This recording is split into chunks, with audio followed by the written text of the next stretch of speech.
students, today we will start with exercise 13.2. Now first question is, which of the following are inverse proportion? Now अब आपने बताना है in which of the cases there is a direct proportion or inverse proportion.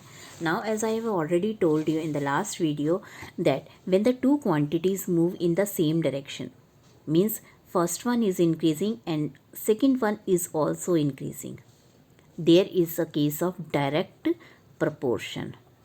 But if they both are decreasing, first one is decreasing, second one is also decreasing, then again it is a case of direct proportion. But if the first quantity is increasing and the second quantity is decreasing, then it is a case of inverse proportion. Now same way अगर first आपकी decrease हो रही है and second one आपकी increase हो रही है, again it is a case of inverse proportion. Now in the question, the number of workers on a job, number of workers अगर हम जॉब पे बढ़ा देते हैं, लेट हमने एग्जांपल ले लिया कि हमने बढ़ा दिया, then the time to complete the job, then complete करने में उसको ऑब्वियसली जब हम वर्कर्स बढ़ा देंगे तो कम टाइम लगेगा, means they are moving in different directions, it means it is a case of inverse proportion. Now the time taken for a journey, ना time taken for a journey अगर हम टाइम बढ़ा देते हैं, इन फॉर एग्जांपल लेते हैं हम time बढ़ा देते हैं एंड द डिस्टेंस कवर्ड, तो डिस्टेंस आपका बढ़ जाएगा ऑब्वियसली, क्योंकि ज़्यादा टाइम लगाओगे तो आप ज़्यादा डिस्टेंस कवर करोगे at a uniform speed, it means they are moving in same direction, it means it is a case of direct proportion. Now area of land cultivated, area आपने जितना land का cultivate किया है and the crop harvested, obviously आपका ज़्यादा land होगा तो ज़्यादा क्रॉप्स होंगी, तो अगेन ज़्यादा लैंड मीन्स ज़्यादा क्रॉप्स, तो again it is a case of direct proportion. Now the time taken for a fix journey, कि आपने time taken for a fix journey and the speed of the vehicle, तो speed of the vehicle, अब आपका time जो है speed के हिसाब से चेंज हो जाएगा. अगर आप स्पीड बढ़ा दोगे, स्पीड आप बढ़ा देते हो तो ऑब्वियसली आपका टाइम कम लगेगा, स्पीड आप कम कर दोगे तो आपका टाइम ज़्यादा लगेगा, it means it is a case of inverse proportion because they are moving in the different directions. Now next है आपका population of a country and the area of land per person. अब population of a country and the area of land, अब आपको पता है land जो है वो फिक्स है, लैंड आपकी फिक्स है, तो अगर आप पॉपुलेशन बढ़ा दोगे तो इसका मतलब आपको एरिया पर पर्सन, जो लैंड एक पर्सन के हिस्से में आएगी वो आपकी कम हो जाएगी, it means there is a case of inverse proportion. तो ये इनवर्स प्रोपोर्शन का केस है आपका. Now second question, in a television game show the prize money of ₹1 lakh is to be divided equally amongst the winners, कि 1 लाख रुपये जो है winners के बीच में डिस्ट्रीब्यूट करना है. Complete the following table and find whether the prize money given is directly or inversely proportion. तो अब आपको ये टेबल दिया हुआ है, यानी अगर एक विनर है तो पूरा प्राइस मनी उसको मिल जाएगा 1 लाख का, बट अगर 2 विनर्स हैं तो आपका 50,000 दोनों को मिलेगा. तो 1 into 1 lakh is equal to 2 into 50,000, तो वी कैन सी 1 लाख दोनों का आ रहा है, लेफ्ट हैंड साइड और right hand side, it means the 2 quantities are inversely proportion. Now अब आपको 4 विनर्स होते हैं, 5, 8, 10 विनर्स होते हैं, तो how much prize money they will get, तो ये आपने निकालना है. तो इसको हम कैसे निकालेंगे, 1 into 1 lakh is equal to 4 into A, 1 into 1 lakh is equal to 4 into A आपका यहाँ पे आ जाएगा. तो आपका ये ए इधर ही एक साइड रहेगा, 4 आप इधर आके डिवाइड कर दोगे तो A is equal to 25,000, means every winner which will get ₹25,000. Same way आप बी, सी और डी की वैल्यूज़ निकाल सकते हो. 1 into 1 lakh is equal to 5 into B करके, 1 into 1 lakh is equal to 8 into C करके आप निकाल सकते हो. नाउ अब आपने देखा होगा एक मेजर डिफरेंस कि हमने सभी में ये टेबल बनाया था, ऐसा टेबल हमने हर एक क्वेश्चन में बनाया है, ठीक है ना. यहाँ पे आपका टाइम या डिस्टेंस जो भी आपने लिया, 2 क्वांटिटीज़ आपने ली, तो इसमें हम यहाँ पे जो भी वैल्यू लेते हैं, ठीक है ना, मान लो यहाँ पे 5, 7, 9, 13 जो भी लिया आपने, यहाँ पे एक जगह x लिया, तो हमने जो डायरेक्ट प्रोपोर्शन था तो हमने 5/7 इज इक्वल टू 9/x किया था. तो क्रॉस मल्टीप्लाई करके हमने इस x की वैल्यू निकाली थी। बट अगर ये केस आपका इन्वर्स प्रोपोर्शन का है, डायरेक्ट प्रोपोर्शन में आपने x की वैल्यू इस तरह करके निकालनी है, और अगर आपका इन्वर्स प्रोपोर्शन का केस है तो आपने क्या करना है, 5/7 करना है, 5/7 नहीं करना है, 5/7 इज इक्वल टू 9/x। तो ये x आप इधर ही रखोगे, 9 इधर आके डिवाइड कर दोगे तो आपका x की वैल्यू निकल जाएगी, और इधर आपका क्रॉस मल्टीप्लाई करके निकलेगी। तो इसलिए ये टेबल बनाने के बाद आपको चेक करना ज़रूरी है कि whether it is a case of direct proportion और इन्वर्स प्रोपोर्शन। और डायरेक्ट प्रोपोर्शन और इन्वर्स प्रोपोर्शन देखने का मेथड जस्ट यही है कि आप देखिए कि अगर आप एक क्वांटिटी को लेट मान के चलें कि आपने बढ़ा दिया है, then what will happen with the other quantity, कि दूसरी क्वांटिटी के साथ क्या होगा, वो बढ़ेगी या कम होगी। तो आपको आपके क्वेश्चन का आंसर मिल जाएगा कि whether there is a direct proportion और inverse proportion. Now we will start with the third question. Rahman is making a wheel using spokes. तो wheel बना रहा है वो spokes use करके. He wants to fix equal spokes in such a way that the angles between the pair of consecutive spokes are equal. कि वो इस तरह spokes को बना रहा है कि angles जो है उनके बीच का सेम रहता है। तो now you have to complete the table. Number of spokes आपको दी हुई हैं, 4 है, 6 है, 8 है, और आपको और एंगल बिटवीन दे रखा है 90, 60 ऐसे। तो and these values you have to find. Now अब आप देख सकते हो 4 जब आप बना रहे हो यहाँ पे 4 स्पोक्स के साथ, इट इज़ मतलब क्लियरली विजिबल है कि आपका ये 90 का एंगल बन रहा है। पर जब आप 6 लगाते हो तो ये 60 डिग्री का बनता है। तो और आप चेक भी कर सकते हो कि 4×90 और 6×60 आपका दोनों ही 360 आएगा। It means it is a case of inverse proportion. तो अब आप इसमें ये मिसिंग वैल्यूज़ निकाल सकते हो। 4×90 इज इक्वल टू 8×a। तो 4×90 इज इक्वल टू 8×a। तो ये 8 इधर आके डिवाइड हो जाएगा आपका, तो ए की वैल्यू 45 आ गई। यानी आपका अगर आप 8 स्पोक्स यूज़ करते हो तो आपका 2 स्पोक्स के बीच में कितने का एंगल बनेगा, 45 डिग्री का। बट अगर आप 10 यूज़ करते हो तो आपका 36 डिग्री का बनेगा, और अगर आप 12 यूज़ करते हो तो आपका 30 डिग्री का बनेगा। तो जैसे जैसे आपकी स्पोक्स बढ़ती जाएंगी, एंगल का जो मेजरमेंट है कॉन्सिक्यूटिव स्पोक्स के बीच में वो डिक्रीज़ होता जाएगा। Now the first part of this question क्या है कि are the number of spokes and the angles between the pair of consecutive spokes inverse proportion। तो ये हमने पहले ही कर दिया था कि 4×90 और 6×60 बिकॉज इक्वल आ रहा है, तो इसका मतलब there is a case of inverse proportion. Now अगर आपको 15 स्पोक्स दी है, you have to calculate the angle, तो सेम वे आप कैलकुलेट कर सकते हो।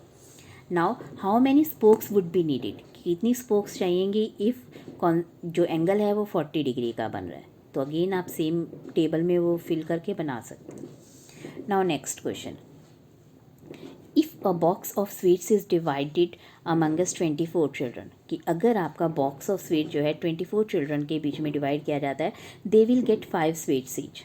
5 स्वीट्स हर एक को मिलेंगी। How many would each get, कि हर एक को कितनी मिलेंगी if the number of children is reduced by 4, कि नंबर ऑफ चिल्ड्रन जो है 4 से रिड्यूस हो जाते हैं। अब फर्स्ट केस में हमारे पास 24 चिल्ड्रन है एंड हर एक को कितनी स्वीट्स मिल रही हैं, 5 है। तो नंबर ऑफ चिल्ड्रन 24, स्वीट्स 5 मिल रही है। अब सेकेंड केस में क्या हो गया है, चिल्ड्रन आर रिड्यूस्ड बाय 4। इसका मतलब हमारे पास कितने चिल्ड्रन रह गए हैं, 24 थे, -4 हो गए तो 20 चिल्ड्रन रह गए, and we have to find the number of sweets to each child. Now अब देखते हैं कि स्वीट्स जो है हमारे पास एक बॉक्स है, फिक्स है उसमें क्वांटिटी स्वीट्स की। तो जैसे ही आपके बच्चे कम होंगे तो इसका मतलब आपके स्वीट्स जो हैं पर बच्चे को ज़्यादा मिलेंगी। तो it means it is a case of inverse proportion. तो आप क्या करेंगे, 24×5 is equal to 20×x।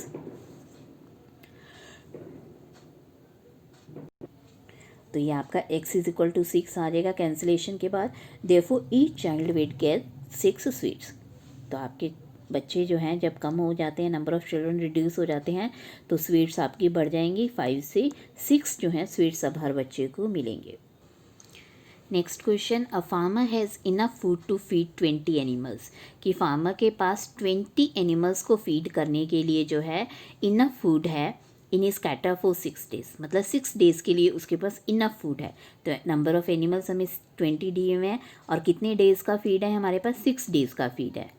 Now how long would the food last, कि कितने दिन हमारा फूड चलेगा if there were 10 more animals in his cattle, कि अगर 10 और एनिमल्स उसके कैटल में आ जाते हैं। कैटल मीन्स आपका कलेक्टिव नाउन है कि आपके और कैटल का जो मतलब एनिमल्स के ग्रुप को। तो अब हमारे पास एनिमल्स कितने हो गए, 20 पहले से ही थे, 10 और ऐड हो गए हैं, तो 10 + 10 यानी 30 एनिमल्स हो गया। तो अब वो फीड ऑब्वियसली कम डेज चलेगा। तो इसका मतलब क्या है, जैसे ही आपके एनिमल्स बढ़ रहे हैं नंबर ऑफ डेज कम हो जाएंगे। It means it is a case of inverse proportion.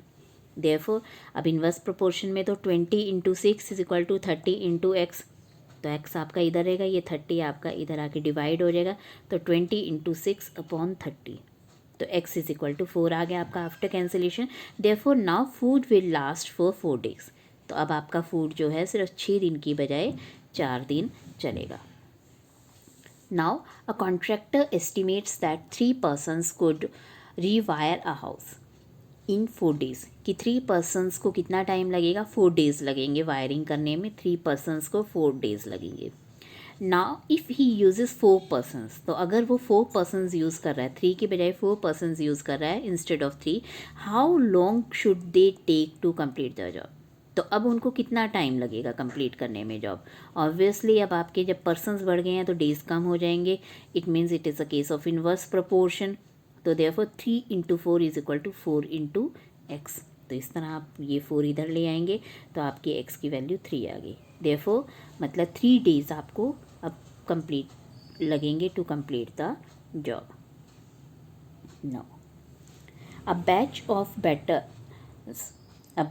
Of bottles were packed, कि बैच ऑफ बॉटल जो है वो पैक किया गया है in 25 boxes with 12 bottles in each box. आपने 25 बॉक्सेस पैक किए हैं और हर एक बॉक्स में कितनी बॉटल्स हैं आपकी, 12। If the same batch is packed using 20 bottles in each box, but अगर हम 12 की बजाय क्या कर दें, 20 बॉटल्स हर एक बॉक्स में पैक कर दें, how many boxes would be filled, तो कितने बॉक्सेस अब भरेंगे, क्योंकि अब आपने पहले एक बॉक्स में 12 भर रहे थे, बॉटल्स फिल कर रहे थे, पर अब आपने एक बॉक्स में 20 बॉटल्स पैक करने हैं, तो इसका मतलब आपके टोटल नंबर ऑफ बॉक्सेस कम हो जाएंगे। तो जैसे ही आपने बॉटल्स बढ़ा दी हैं तो बॉक्सेस अब आपके कम हो जाएंगे। It means it is a case of inverse proportion.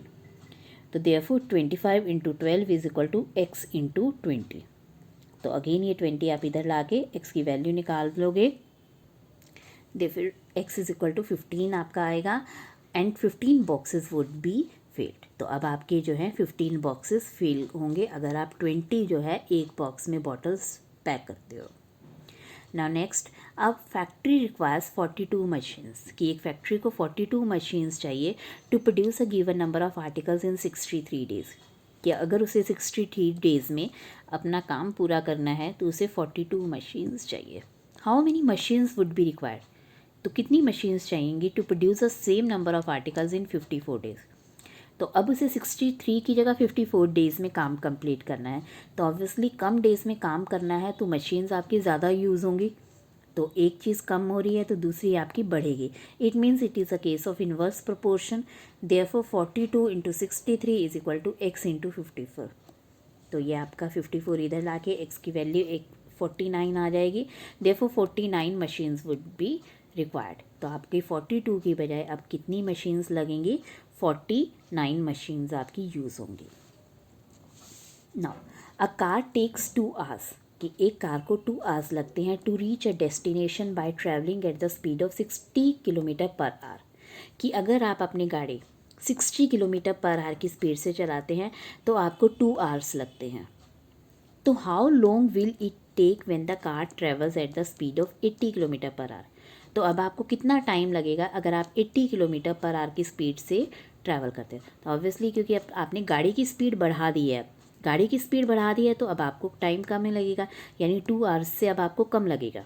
तो देखते हैं कितना लगेगा, क्योंकि 2 hours आपके लगते हैं 60 km/h से, तो 80 किलोमीटर में आपके लगेंगे, क्योंकि अब आपका ये इन्वर्स प्रोपोर्शन का केस है, तो आपके लगेंगे 3/2 यानी 1.5 hours या 1.5 hours। तो 1.5 hours आपका लगेगा।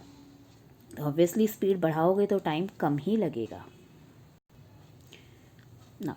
2 persons could fit new Windows in a house, कि आपकी एक हाउस के अंदर विंडो जो है फिक्स करनी है तो उसमें 3 डेज़ लगते हैं आपके। कितने डेज़ लगते हैं? 3 डेज़ लगेंगे आपके। One of the persons fell ill, अगर मान लो फर्स्ट केस, हमारे 2 केसेस दिए हुए हैं क्वेश्चन में कि one of the persons fell ill, तो कितने पर्सन पहले लग रहे थे? 2 पर्सन से। तो अगर एक पर्सन इल हो जाता है, बीमार हो जाता है, the work how many would take the job take now, कि हाउ मैनी डेज, कि अब आपका कितना टाइम लगेगा। तो ऑब्वियसली हमारा एक पर्सन ही रह गया है क्योंकि आपके पहले 2 पर्सन से one of the persons fell ill, तो 2 - 1 1 रह गया हमारा फर्स्ट केस में। तो अब डेज कितने लगेंगे? So we have taken it as x. Second case क्या है? How many persons would be needed, तो कितने पर्सनस हमें चाहिएंगे, यानी आपको पर्सनस नहीं दिए हुए हैं, तो we have taken it as y. To fit the windows in 1 day, तो 1 डे में अगर हमने काम कंप्लीट करना है तो कितने पर्सनस हमें चाहिएंगे? तो सेकंड केस हमारा ये वाला है। तो बिकॉज आपके जैसे ही पर्सनस बढ़ेंगे डेज कम हो जाएंगे, अगर पर्सन कम होंगे तो आपके डेज बढ़ जाएंगे। Therefore it is a case of inverse proportion. Therefore 2 × 3 = 1 × x, तो 6 = x आ गया, यानी आपका 6 डेज़ लगेंगे क्योंकि आपका एक ही पर्सन काम कर रहा है, तो अब आपका 6 डेज़ लगेंगे क्योंकि 2 पर्सन आपका 3 दिन में कर पा रहे थे। नाउ 2 × 3 = y × 1, तो यानी y = 6। तो इसका मतलब अगर आपको एक दिन में काम पूरा करवाना है तो 6 persons you have to will be required. Now question number 11, a school has 8 periods, कि स्कूल में जो है 8 पीरियड्स होते हैं, a day each of 45 minutes, और हर एक पीरियड का जो ड्यूरेशन है वो कितना है? 45 मिनट्स का है, यानी 8 पीरियड्स हैं और आपका 45 मिनट्स की ड्यूरेशन है। Now how long would each period be, कि how long would each period be, कि हर एक पीरियड जो है कितना लंबा होगा। If the school has 9 periods a day, कि अगर स्कूल में 8 की बजाय आपके 9 पीरियड्स हो जाएंगे, और assuming that the number of school hours to be the same, school hours आपके सेम रहेंगे। जैसे पहले भी अगर आपका 8 से 2 स्कूल रहा था तो अब भी 8 से 2 ही लगेगा, बट आपके अब पीरियड्स 9 हो जाएंगे, तो ऑब्वियसली अब आपके 9 पीरियड्स होंगे तो हर एक पीरियड की जो ड्यूरेशन है वो कम हो जाएगी। पहले आपका 45 मिनट्स का था, अब कम टाइम का होगा, तो कितने का होगा बट वो, तो वो निकालने के लिए हम क्या करेंगे? 8 × 45 = 9 × x, क्योंकि हमने इसको x ले लिया है तो यहाँ पे तो x आपका 40 आ गया है, तो इट मीन्स आपका each period will be of 40 minutes long, तो हर एक पीरियड जो है आपका 40 मिनट्स लॉन्ग होगा। Thank you.